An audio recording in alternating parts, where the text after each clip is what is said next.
tracing the history of the world, we tend to concentrate so much on the glorious achievements and the glories of Greece, or the glories of Egypt. There are also some non-glories, and some of the medical ideas were one of them. I think we're all very lucky not to have been living at that time.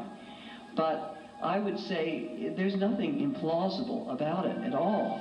And there is a great Greek interest in Egypt, as you say, and that surfaces very clearly in the later dialogues of Plato. But I think that if you're going to talk about stealing ideas from Egypt, which I know you are not, but others have, then you really have to show some parallel text and show what is done. I think the idea of some influence is something that could fruitfully be discussed and pursued, and I would like to continue to do that and to continue to encourage others to work on that. You want to follow up on your question?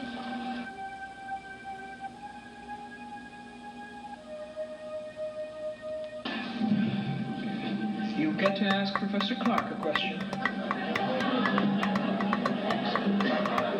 Yeah.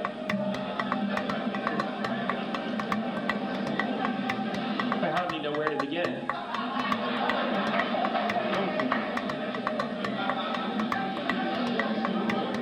One thing I'm curious about, I had a quick look actually at the introduction to the second edition of Bradley's The Iceman Inheritance, a very interesting book with a lot of interesting hypotheses about the origins of cultures and civilizations. Professor Clarke wrote an introduction to the second edition to it, in which he stated that the first show of European literary intelligence surfaced around 1250 BCE with the publication of two books of folklore, the Odyssey and the Iliad. And that struck me as somewhat curious because, in fact, as far as most scholars seem to be able to tell, the Iliad and the Odyssey were composed actually orally and didn't reach a literary form, if you mean by that a written form, until probably the 6th century BCE in Athens. There are obviously texts from Mycenae and Crete and elsewhere with real Greek in a literary form from before 1250, in fact, going back probably to 1600 or so. But this has significant implications for the idea, which some scholars have put forth, that Egyptian language was deeply influential on the first form of Greek that we have, that is the Linear B tablets. So I'm awaiting the question. That is my question. Professor Clarke has stated that this is the first form of literary intelligence that surfaced around 1250, and in fact it did not, and I'm curious how he is maintaining that. All right. It is the first book, and it's a book of folklore, and we really don't know whether Homer wrote it or whether Homer was man or woman. It's the first book to become known, basic to the West, in a form that we could study and conjecture about, and it emerged at the time Europe was beginning to show some intellectual maturity. And if you deal with this, you have to deal with what Professor Lester accused me of, not paying attention to historical chronology.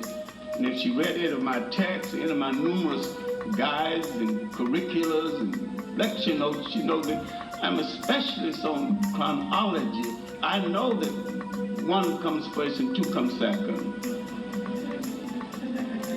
But what I was trying to get across is that in the 8th century to the 12th century, so the intellectual emergence of Europe, at a time Egypt was in its 23rd dynasty and dying after nearly 10,000 years of some forms of organized society. Europe intellectually was just being born.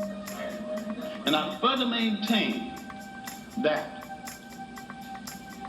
Europe in general had nothing to do with the creation of Rome and Greece, and yet the challenge of Rome and Greece created Europe, because they were scattered tribes, and the challenge of Rome and Greece brought them together, and they became a people strong enough to create a state. If anybody got any information to the contrary, state the information to the contrary. I maintain that there was no Europe.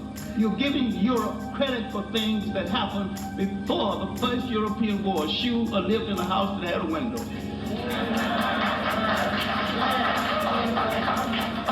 And I'm saying that you have not read, not just Massey, Joe Massey, his European disciple, Alvin Churchward, Signs and Symbols of Primordial Man, the Origins of Religions, and his extensive work on Freemasonry.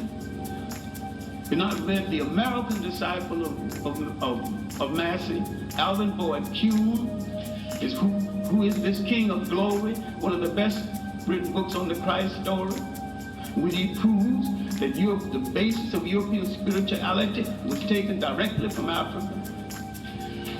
Professor Rogers, would you like to follow on your question?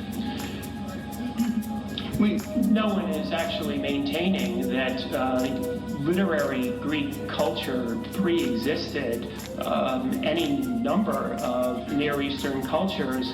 Again, I find it a bit curious. I don't accept Egypt as Near East. I accept Egypt as physically part of Africa, created by the Africans from the South.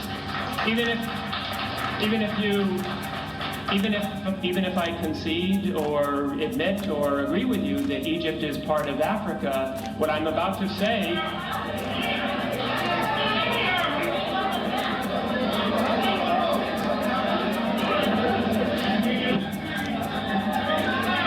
There will be order.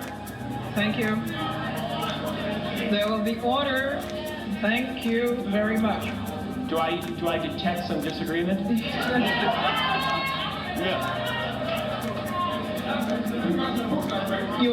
My point was going to be that the most recent scholarship about the genesis of those two oral epics, the Iliad and the Odyssey, points in fact in another direction to influence, and that is in fact the Hittite Empire, whose documents we can read very easily, and there may well be independent confirmation of the historicity of some form of a Trojan War in those documents. And so what I'm really asking is, why is it that we're just really looking in one direction when we're talking about the origins of Greek civilization? Professor Clarke?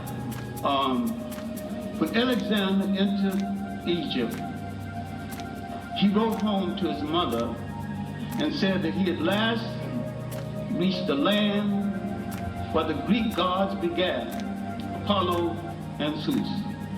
And he wanted to consult one of the great African teachers of oracles.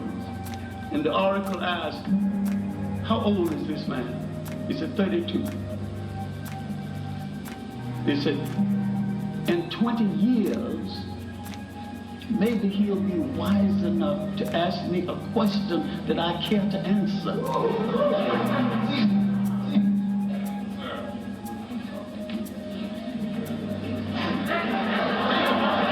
Professor Clarke, would you like to ask Professor Rogers a question?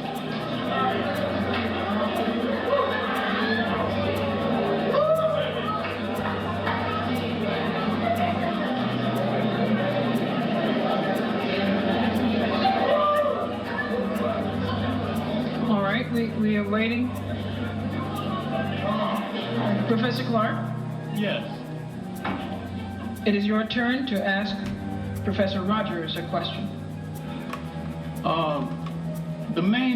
My main concern is that they seem to have equated the civilizations of the Tigris and the Euphrates with the civilization of the Nile.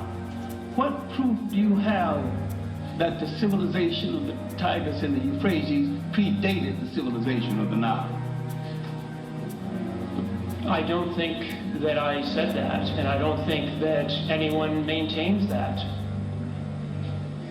I think the Hittite Empire obviously comes at a much later period. I know very clear when the Hittite Empire came, I know what damage they did, because I maintain that every people who came into Africa, Greeks, everything from modern day English, everybody came into Africa, did Africa more harm than good. And that Africa owes nothing to outsiders in regard to development, because all of them declared war on African culture, war on African civilization, war on African ways of life. They began to bastardize Africa and confuse and create a kind of historical schizophrenia that the Africans hadn't even gotten rid of to this very day. And they created whole words that did not previously exist, like Middle East. Middle from what?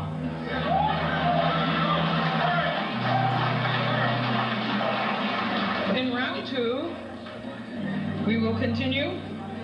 Professor Clarke, you will ask the first question in round 2 of